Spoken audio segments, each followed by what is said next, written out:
Cycling for me has never been about the bikes. They've only ever been the prerequisite tool. I do not see just a bike race, I see riders on heroic journeys and warriors doing battle. At one point, cycling was the most popular sport in Europe because newspapers told magnificent tales about epic races and crafted the great champions into legends. But with the advent of television, cycling lost some of its mystique, and that golden age of journalism and narration has perished. So now let us try to return some romance to the beautiful sport. Let us praise and give glory to phenomenal performances to be remembered for decades to come. Let us dwell on the moments that inspire and move us. Let us chronicle the rise and fall of heroes. Let us chart these life-changing journeys, these cycling odysseys.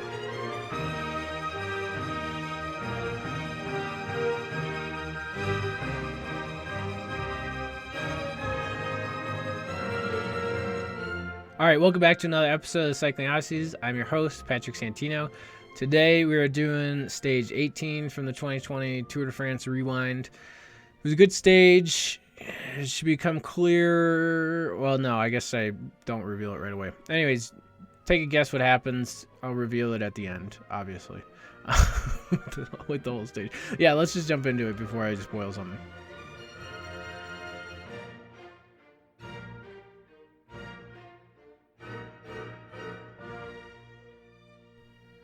A decisive mountain stage that makes us smile. Tour de France 2020, Stage 18, Maribel, La Roque-sur-Foron, 175 kilometers. Ineos go 1-2 on the stage, Carapaz into polka dots, while GC battle ends in a draw behind.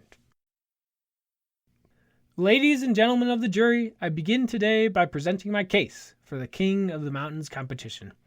It wounds me. It stabs me in the heart to hear some dedicated tour reviewers question the existence of the beloved polka dot jersey. The most famous critic being the controversial Texan who at one point seemed to have won 7 yellow jerseys.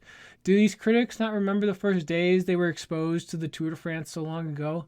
In the very first tour we ever watched, quickly we recognized and learned the yellow and green jerseys in the first few days. But it was once we came to the mountains for the first time that the most exotic and eccentric jersey revealed itself. Someone was wearing a white jersey with red polka dots. We, every one of us, turned to the most experienced fan in the room and asked why the rider was wearing such a zany jersey. And then the person told us, "That, young one, is the polka dot jersey awarded to the King of the Mountains." The King of the Mountains. What a title. What an award. What an achievement.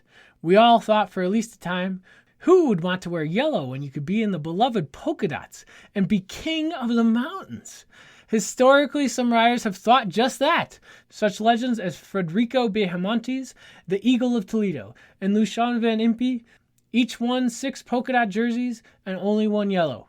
But the critics will say too often they see some scrub rider get into the polka dots in the first week, and then they are one of the first 50 riders shelled out the back on the first proper mountain stage. Yes, in the first week when the tour is typically still in the flat north of France before reaching the first proper mountain range where the big points are available, the polka dot jersey really is just a glorified breakaway competition.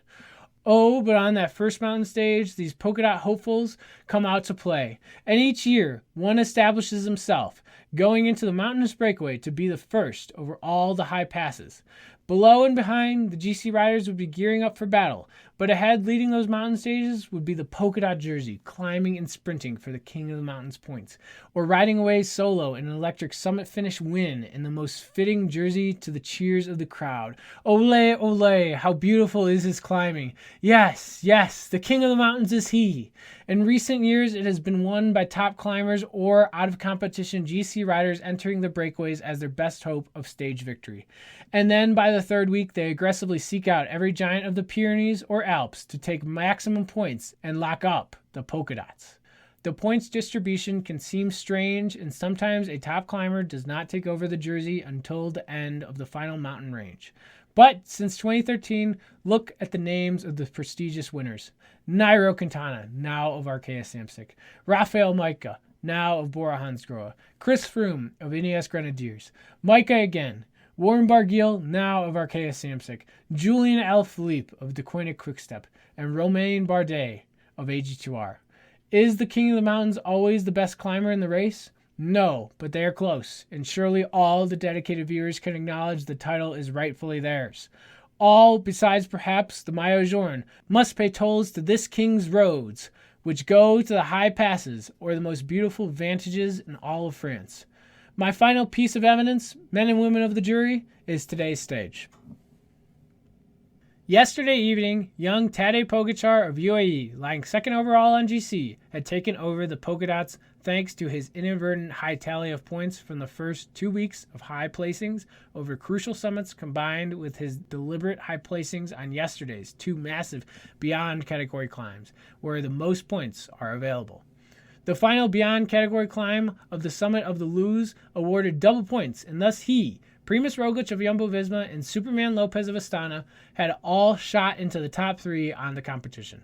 But today would be the final stage in the mountains, and there would still be fireworks as the profile showed the riders would summit first a mighty Category 1 climb, then a small Category 3 climb that must not be underestimated, next a Category 2 climb, then another Category 1 climb, and finally they would finish with a beyond category climb and a descent into the finish.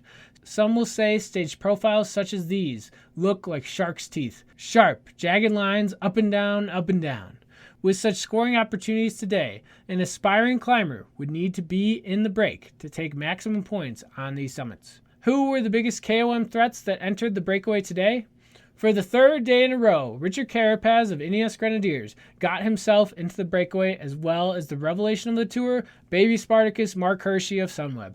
With Pogačar on 66 KOM points, Roglič on 63, and Superman at 51, Carapaz and Hirschi had their work cut out for them, starting down at 32 and 31 KOM points respectively. The breakaway at one point contained over 30 riders, but by the top of the first Category 1 climb, the group was down to 18 men, and only Carapaz and Hirschi were in the hunt for the King of the Mountains points. At the top, Carapaz sprinted for the line, but Hirschi was too quick for him, and took the maximum 10 KOM points, while Carapaz only took 8 for second. With such a large breakaway, no points would be available for Pog and Rog back in the peloton until the breakaway was caught. Thus, their lead would continue to dwindle throughout the day. On the descent of this climb, Hirschi and Carapaz broke away, with Carapaz's teammate Michal Kwiatkowski of Ineos Grenadiers, Nicolas Sade of Cofidis, and Peo Bilbao of Bahrain McLaren. Kwiato set a good pace up the short Category 3 climb to keep the other chasers away, but Hirschi still licked Carapaz in the sprint. 2 more KOM points for Hirschi brought his total to 43, while only 1 point brought Carapaz's total to 41. Another descent and a long climb to the summit of the next Category 2 climb was paced mostly by Kwiato and Carapaz. It sounds routine, dear readers, but this was not an easy task, setting the tempo on the front for hours on end. By their efforts, they held a 40-second gap over a group of a dozen or so chasers and already 5 minutes on the peloton in order to give themselves a chance to stay away all day for maximum points and stage victory. At the top of the Category 2 climb, Carapaz tried some trickery to get the better of Hirschi this time. With 500 meters to the summit, a large roundabout was at the intersection in one of the cute little ski villages. As the group went to the right side of it, Carapaz attacked from the left side to get a jump on Hirschi, but Hirschi was still strong enough to hawk him down. Hirschi caught him and rolled him in the sprint for a 3rd time. Another 5 KOM points for Hirschi and only 3 for Carapaz. Their total were now Hirschi at 48, Carapaz at 44. It was clear, for Carapaz to take the polka dots today, he would have to gap Hirschi, because he could not beat him in a sprint. That would mean attacking on the earlier slopes of the next climb to drop Hirschi, or use other cleverer means. Over the top, Carapaz immediately started pushing the descent and created a small gap when Kwiato, his teammate, dropped back. Hirschi, that Swiss descending daredevil, came out to play. Surely he would hawk Carapaz down in a matter of minutes. But Hirschi flew too close to the sun. His daring descending caught up with him. As he was closing in on Carapaz on one left curving bend, Hirschi came in too hot and tried to rail the corner too hard. The front wheel slid out from under him, and he thudded to the ground on his left shoulder and left thigh. To his credit, baby Spartacus, the strong man, was quickly up on his bike within seconds and descending again while trying to bang his bent brake lever back into its proper place. What hardy sportsmen cyclists are. Hirschi lost only 30 seconds in the incident, but that was all Carapaz and Kwiato needed. Staying upright is part of cycling, and thus Ineos used the situation to their advantage. They held and expanded their gap, swapping turns to build up a minute lead on Hershey by the top of the next Category 1 climb. The gap on the chasers was irrelevant, for none were coming back this day, and their gap to the peloton was now 8 minutes. Carapaz took the maximum 10 KOM points available, bringing his total to 54, while a minute later, Hershey took only 4. On the next descent, Hershey was more cautious, as we all naturally are after a crash, and his deficit continued to grow. His hopes of polka dots were crushed, with Carapaz and companions ahead, gobbling up too many points. Finally, Carapaz and Kwiato continued to push up the final beyond category climb, and having dropped their breakaway companions, Carapaz took the full 20 King of the Mountains points available to move into the virtual lead of the King of the Mountains competition. Richard Carapaz, the winner of the 2019 Giro d'Italia, was a last-minute call-up to be super domestique here at the Tour for Egan Bernal. With Bernal's collapse, Carapaz found freedom and seized his chance immediately.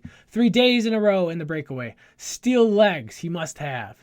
His results, on the cusp of a stage win and being draped in the polka dot jersey as King of the Mountains of the Tour de France. Not bad at all. But all of this was provisional. Behind, a last GC Mountain shootout would potentially spoil Carapaz's breakaway exploits. Jumbo-Visma had an uneasy but relatively controlled day on the front of the peloton. This was the last mountain stage, the final spot for Roglic, their leader, to be ambushed. But the final beyond category climb surely would be fertile grounds for GC men to begin their last attacks before Saturday's decisive time trial up La Planche de Belleville to decide the general classification of the 107th Tour de France.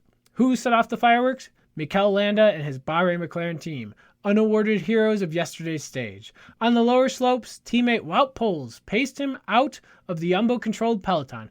Oh, Landa looked so good today. The climb was hard and steep, but there he was on the 12% gradients, hands in the drop, like Marco Pantani, Il Peretta of old, churning a massive gear using his powerful tree trunk-like thighs.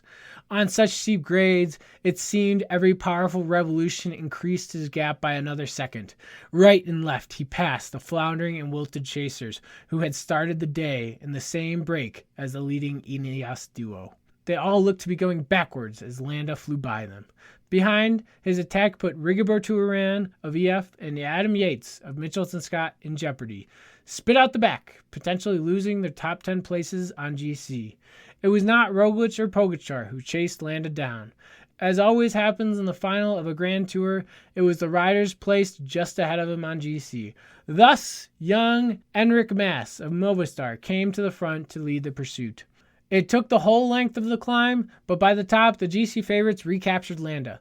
Over the top he went, together with young Pogačar, mighty Roglic with his loyal Sepp Kuss. Superman Lopez was there, of course, and Richie Porte of Trek Segafredo as well. Now, dear readers, there was an unexpected crucial situation. These GC men flew up the climb so quick that most of the breakaway chasers had been caught, and the Ineos duo's lead had been cut to 3 minutes. The question was how many of the guys crossed the top of the beyond category climb already, because Pogačar had certainly made sure to cross the line first for his group. Carapaz had taken 20 King of the Mountains points already to put himself at 74 points total. In what position was Pogačar across? If Pogačar was 5th across, he would earn 8 points and be tied with Carapaz on 74 King of the Mountains points. Over the top, before the long descent into the finish, the GC men battled across a dusty gravel road. The battle was epic and chaotic. Richie Porte punctured and needed a bike change. Roglic seemed to string out the bunch with Pogačar dangling at the back, but the section was ended and the GC favorites eventually all grouped back up and finished together. We received confirmation that Pogačar was only 6th over the top of the climb, and thus only earned 6 points, putting him at 72 King of the Mountains points. Carapaz would move into the polka dots tonight, but at the moment, Carapaz was thinking of other things. At the front of the race, there were the Ineos duo of Richard Carapaz and Michał Kwiatkowski, the last survivors of the breakaway. The final was mostly a fast descent to the finish. With a gap of 3 minutes to the GC riders behind, they knew they would comfortably win this. But did they know who would win? What would you do in such a situation as this? Perhaps you say, Kwiato, take it. because Carapaz is going into the Polka Dots jersey. Not so fast.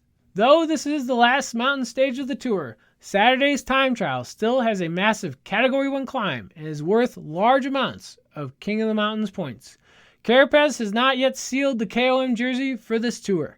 A few days in Polka Dots is not as valuable as a tour stage win. And both guys have worked hard and done equal share of the work all day. And yet, Michał Kwiatkowski has been a part of this team for 5 years now. This Pole is a talented rider who has gotten many great results in one-day classics, but in the Grand Tours, he has few results to show for himself, never even the winner of a tour stage. This is due to the fact that he has been such an incredible sacrificial workhorse and integral essential element of all the Sky/Ineos Tour victories over the years. I remember Kwiatkowski's most impressive domestique performance at the 2017 Tour, where Chris Froome won his 4th yellow jersey by a narrow margin. Kwiatkowski was about as versatile and impressive as Wout van Aert has been this tour, but without ever letting himself off the leash for even a second. Every minute of every flat stage, he was by Froome's side, guiding him safely through the peloton. At every feeding zone, easy places for crashes as riders awkwardly grab bags of food at high speeds. He would skillfully grab 2 bags, one for himself, but also Froome's, so that his leader would not be in danger of mixing up in a crash. Truly, one time he even grabbed 3 bags, literally together at once. Look up a video for yourself, because I cannot describe with words how it takes such extreme bike handling skills to do such things. On one stage, Froome had a puncture, and instantly, Kwiatkowski was off his bike and swapping his front wheel for Froome's. I swear, the best mechanic in the world could not have done a quicker change. Dear readers, I remember that performance well, because Kwiatkowski's loyalty that tour rose to Samwise Gamgee levels. Kwiatkowski could simply have paced Froome to Mordor and fought off legions of orcs, while Froome rode the beyond category Mount Doom climb to destroy the ring. Yes, he was the Swiss Army knife of the peloton before Van Aert came along. Now he is one of the elder statesmen on the cusp of winning a tour stage, with only a teammate standing in his way. For the last 10 kilometers, they were flying down the descent and yet fully conversing with each other and on the radio to the team car behind. What were they deciding? Would the team declare who would win? Would they tell them to work together until the last K and then sprint it out and the best man would win? Though an Ineos rider was clearly about to win the stage, the pressure was building as they approached to see what they would decide to do. And then, under the red flame with 1 kilometer to go, they patted each other on the back, wrapping one arm around each other as best they could in a hug while riding a bike. Was that the final gesture before the teammates became enemies? No. They slowed up. They sat up. Dear readers, it was the ultimate power move in cycling. These teammates would not now become enemies. They would enjoy and celebrate to the line together. Who crossed first didn't matter. They had already won and they would cross together. They soaked it in for the final stretch, sitting up and clapping hands. Kwiatkowski, always a character, blew kisses to the fans, and his gigantic smile was incredibly contagious. It warmed our hearts. Arms wrapped together, the bike slowly crossed the line and almost a photo finish, but Kwiatkowski had it. Just 5 days ago on Sunday, Ineos was defeated and seemingly in shambles in that rock bottom. But from the ashes of Egon's collapse, the workhorses and bit players took their rare chances at Tour glory. This year, they will not celebrate with another yellow jersey in Paris, but surely this was one of the sweetest victories in the team's history. Ah, to see these loyal men, who so often go unnamed, why, it is the greatest pleasure I take from the sport to see them finally get their day of glory, a fairy tale ending, or a reward for all their countless days of selfless work. It brings a smile to my face that does not fade for the rest of the day. I go to bed content and happy after witnessing such beautiful things, such just rewards, such fitting endings.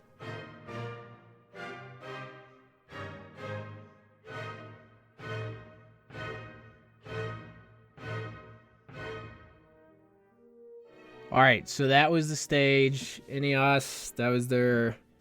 Actually, I mean, I think they themselves and lots of other people rank that as one of the best individual wins in the history of their team. And I mean, it is. It's a complete power move to just sit up and, win with your teammates. Even though I think actually everybody kind of agrees that it was a little it got a little sappy, just a little bit. I think Garen Thomas and Luke Rowe on their podcast told him to get a room. But whatever. I really liked it. It made my day, because these are the kinds of things I usually will. No, there's not a chance I'm watching in the morning. Sometimes there's a chance I'm watching in the morning, but lots of times I'll just watch it in the afternoon. Anyways, it was good. I highly enjoyed it. Made my day, and I was very happy for him. And yeah, this was another fun one to write, even though I think this one felt long. But yeah, that was it. We thought the tour was winding down at this point. Boy, oh boy, were we wrong. Oh my gosh. So from here, after this Ineos's best moment at the tour here, we're going to jump back to the team previews with Ineos Grenadiers for 2021. That was a hard one, because there's so many people that you got to remember. Oh my gosh. They literally have too big a team. It's too powerful. But whatever, you'll hear about that next. And then I'm going to jump to Astana 2 as, Lopez's victory is fresh in your minds because obviously he transferred over there. But yeah, hope everybody enjoyed that. CyclingOdysseys.com, Cycling Odysseys on Twitter. Send me an email, cyclingodysseys@gmail.com, and then subscribe and leave a 5-star review. That'd be awesome. Thank you very much. All right. Thanks for listening, everybody. Talk to you later. Vive le cyclisme.